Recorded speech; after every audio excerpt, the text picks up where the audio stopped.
अस्ति गुह्यतमं विप्र सर्वभूतोपकारकं देव्यास्तु कवचं पुण्यं तच्छृण्वुष्व महामुने।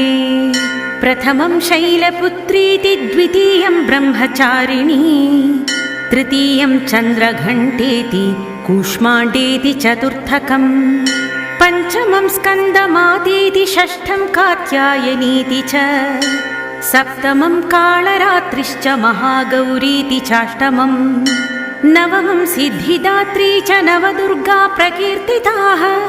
उक्तान्येतानि नामानि ब्रह्मणैव महात्मना।